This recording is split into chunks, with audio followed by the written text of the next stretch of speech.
लग्नानंतर होईलच प्रेमचा एक नवीन धमाकेदार प्रोमो आता आला आहे. तर या प्रोमोप्रमाणे नंदिनी ही हॉस्पिटलच्या कपड्यांमध्ये असते, पेशंटच्या कपड्यांमध्ये, आणि आता ती गायनॅक हॉस्पिटलमध्ये ऍडमिट असते. तर तेवढ्यातच इथे जीवा येतो आणि म्हणतो, बरं झालं तू ठीक आहेस. तर आता तो नंतर हात त्याचा ठेवतो तिच्या पोटावरती, तर ती रडायला लागते जोरजोरात. तर आता इथे जीवाला खूप दुःख होतं, कारण त्याला कळतं की त्यांचं बाळ आता नाही राहिलं म्हणून. नंदिनी खूप जोरजोरात रडायला लागते बघा प्रेक्षक, आणि जीवाला तर खूप जास्त दुःख होतं.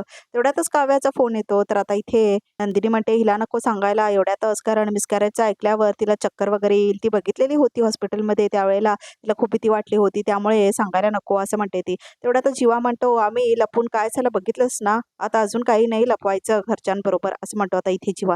तर प्रेक्षक बघा या प्रोमोप्रमाणे सिद्ध झालेलं आहे की नंदिनीला परत काव्यामुळे आपलं बाळ गमवावं लागलेलं आहे. कारण आता इथे सेम कपडे घातलेले असतात ना दोघी, त्यामुळे विजयने आता इथे काव्या समजून नंदिनीला उडवलेलं असतं, आणि तिचं बाळ बघा प्रेक्षक ह्यात गेलेलं असतं, मिसकॅरेज झालेला असतो तिच्या बाळाचा. आणि आता इथे परत एकदा काव्यामुळे नंदिनीचं परत नुकसान होतं.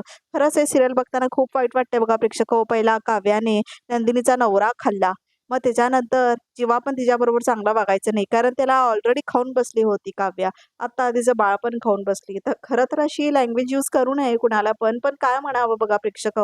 कायम कायम काव्या खूप जास्त वाईट केलंय नंदिनीबद्दल. काय मत आहे तुमचं प्रेक्षक? माझं तर मत हेच आहे की खूप जास्त वाईट झालंय नंदिनी सोबत ह्या काव्यामुळे. काव्या कायम नंदिनीमुळे फायद्यात असते आणि नंदिनीचं मात्र सारखं नुकसान करत असते. पहिला तिचा नवरा तिच्यापासून घेतला, मग तिचा तो होणारा नवरा म्हणजे तो जीवा असतो, तो पण ऑलरेडी प्रेमात असतो काव्याच्या. 2-2 तिला असतात बघा प्रेक्षक प्रेम करणारे, मात्र नंदिनीकडे कोणीच नसतं. आता एवढ्या मेहनतीने नंदिनी गरोदर होते, तर ते मूलही जातं, ते पण आता इथे काव्यामुळे. आणि खरंच आता काव्या आणि नंदिनी दोघेही एकत्र गरोदर होते, मात्र नंदिनीकडे कुणी लक्षच दिलं नाही. काव्याच्या प्रेग्नन्सीकडे लक्ष दिलं बघा प्रेक्षक. ह्या सिरियलमध्ये खरंच नंदिनीने जीवासोबत खूप वाईट झालेलं दाखवतायत. खरंच बघवत नाहीये, म्हणजे काव्यासोबत इतकं चांगलं चांगलं दाखवतायत बघा प्रेक्षक, काव्याने पार्थसोबत, मात्र नंदिनीने जीवासोबत एवढं वाईट दाखवतायत. काय सांगू प्रेक्षक, तुम्हाला कसं वाटतंय? मला अजिबात आवडत नाही हे. आणि आता 11 ते 12 मे मध्ये दाखवलं जाणार आहे बघा प्रेक्षक. आज 9 तारीख आहे, तर आता उद्याचा आणि परवाचा म्हणजे 10 तारखेचा आणि 11 तारखेचा हेच एपिसोडमध्ये असणार आहे. खूप डिप्रेसिंग असणार आहे की विजय कसं उडवतो नंदिनीला आणि कसं तिचं मूल जातं, हे बघायला किती डिप्रेसिंग आहे बघा प्रेक्षक. रोज ह्या एपिसोडमध्ये एकच असतं की त्यांच्या मुलांना मारणं. एवढं पण नाही दाखवायचं ना सिरियलमध्ये. ही काय एकदाच काय आहे ते करून टाका बाबा. पण रोज काय प्लॅनिंग करायचं हिच्या मुलाला मारायचं. आणि आता काव्याचं हेही चांगलं होणार, तिला मूल पण होणार, ती IAS पण होणार. मात्र नंदिनीच्या बाबतीत तसं नाही होणार. तिचं मूल जाणार, मग जीवा तिला सोडणार, खूप काय काय प्रसंग येणार आणि रोज रडणार नंदिनी. हे बघून खूप वाईट वाटणार आहे खरंच. प्रेक्षक तुम्हाला काय वाटतं कमेंट करून नक्की सांगा. खरंच हे सिरियलचे TRP कमी झाले ना, हे डिझर्वच करतात. कारण नंदिनीवरच अत्याचार झालेला दाखवत आहेत ना. काव्या तर मस्त फिरतीये, आणि तिला तर एवढा माज असतो, काय वाटेल तसं बोलत फिरत असते ती. तर आता नंदिनीला बघा प्रेक्षक एवढं सोज्वळ छान दाखवलंय, मात्र बेचारी तिच्यासाठी कुणीच काय करत नसतं, तिची कोणी काळजी करत नसतं, काय नाही. खरंच खूप वाईट वाटतं प्रेक्षक हो, खरंच खरंच खूप वाईट वाटतं. तर कमेंट करून नक्की सांगा, तुम्हाला जीवानंदिनीची जोडी आवडते की काव्या पारची जोडी आवडते? मला तरी जीवानंदिनीची जोडी आवडते, कारण त्यांचं सॅक्रिफाईस खूप जास्त आहे प्रेक्षक हो. आणि पार्थ आणि काव्याच्या नात्यामध्ये काहीही सॅक्रिफाईस नाही आहे, त्या दोघांना सगळं आयतं मिळालेलं आहे. जीवा नंदिनीचा खूप जास्त स्ट्रगल आहे, खूप जास्त स्ट्रगल आहे. त्यात आता इथे मूलही गेलं, तर ह्याच्यानंतर काय होईल हे बघणं पण खूप इंटरेस्टिंग होणार आहे बघा प्रेक्षक हो. तर प्रेक्षक हो, तुम्हाला कसं वाटतंय लग्नानंतर होईलच प्रेमची आताची स्टोरी? मला तर खूप बोरिंग वाटते ही बाळांची जी स्टोरी आहे. म्हणजे एकदाच काव्याने नंदिनीला गरोदर झालेलं दाखवलंय. हे सगळा प्रकार बघा प्रेक्षक हो, बघायला खूपच कंटाळवाणा होता. आणि तो गुरुजी पण काय संकेत देतोय, काव्याबद्दल संकेत दिला आणि मूल गेलं हे नंदिनीचं बघा प्रेक्षक हो. जर त्यांनी काहीतरी सांगितलेलं असतं तर बरं झालं असतं नाही का? तर खूप वाईट वाटतंय खरंच नंदिनीला प्रेक्षक हो. हा प्रोमो बघून खरंच खूप जास्त वाईट वाटलं, कारण नंदिनी आणि जीवाने खूप ट्राय केलेलं असतं त्यांचं मूल यावं या जगामध्ये म्हणून.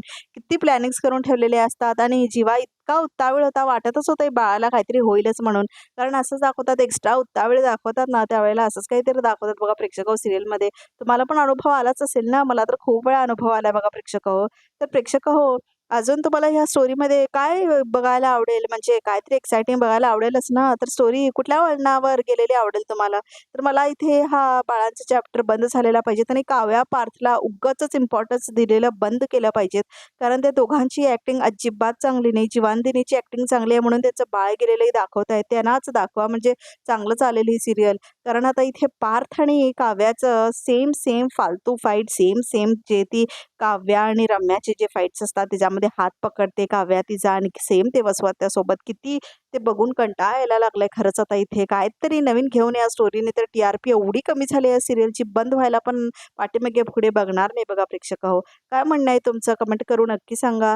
आणि प्रेक्षक स्टार प्रवाहावरती एवढे नवीन सिरियल्स आले आहेत की आता कोणती सिरियल नेक्स्ट उडणार आहे त्याच्यामध्ये ह्या लग्नानंतर होईलच प्रेमचा पण नंबर आहे. कारण सगळ्यात कमी TRP 7 ते 11च्या दरम्यानच्या सिरियलची आहे ती म्हणजे लग्नानंतर होईलच प्रेम आणि ह्या सिरियलमध्ये 4 ॲक्टर आहेत. तरी सुद्धा ह्यांना TRP पेलवत नाहीये बघा प्रेक्षक हो. म्हणजे खरंच लोकांना अजिबात आवडत नाहीये हे सीरियल आणि हा जो ट्रॅक चाललाय ना, पहिला हे सीरियल आवडायचं लोकांना खूप छान वाटायचं.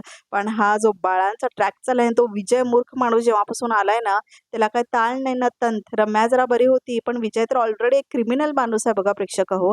तर आता त्याला घेऊन आलेत ना, तेव्हापासून तर बोरिंगच चाललंय आणि त्याचं बोलणं, हसणं खरंच खूप बोरिंग आहे.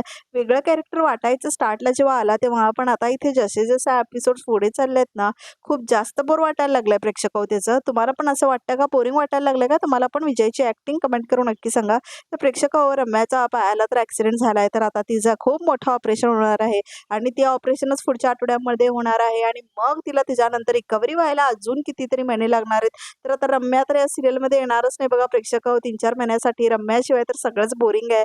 तर आता इथे माहीत नाही मला मी तरी कसं बघणार आहे सीरियल. खरं तर आम्ही म्हणतो की विलन्स आहेत वसवाते आणि रम्या, मात्र त्यांच्याशिवाय काय मजा.